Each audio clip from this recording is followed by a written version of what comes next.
Bonjour.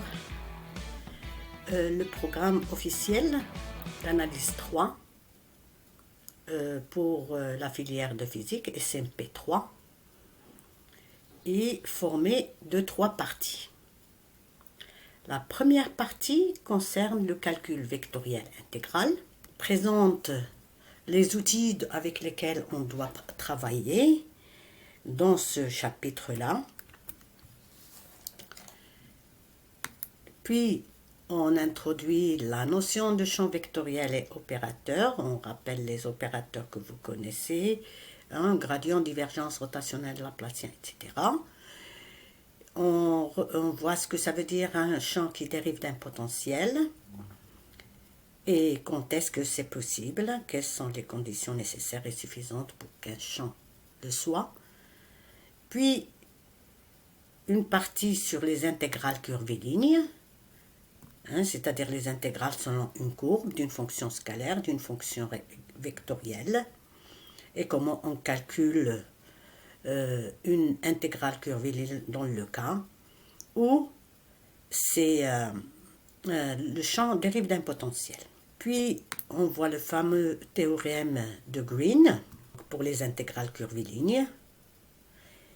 Après, il y a une partie sur les intégrales de surface. Donc, dans les préliminaires, on a vu on rappelle tout ce qui concerne les surfaces, les outils qu'on va utiliser, et généralement et particulièrement pour les surfaces usuelles.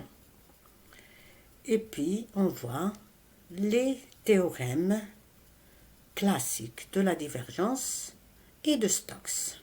En deuxième partie, est consacrée à l'analyse complexe et particulièrement à l'utilisation de théorèmes des résidus pour le calcul d'intégrales réelles. La troisième partie, il y a 4 chapitres. Donc on voit ce que c'est que la convolution des fonctions. C'est défini par une intégrale et c'est une discussion de cas dans les cas discrets.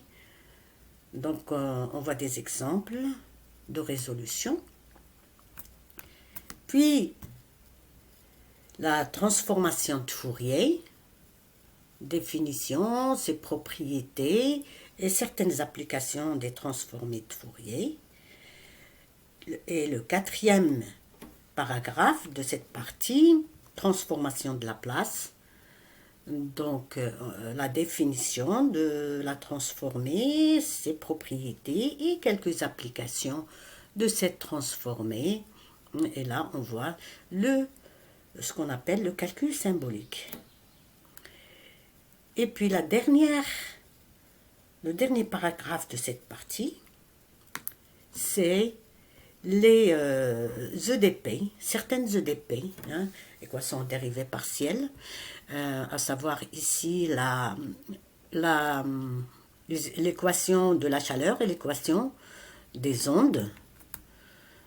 Et on présente une façon de les résoudre par les variables, par la séparation des variables.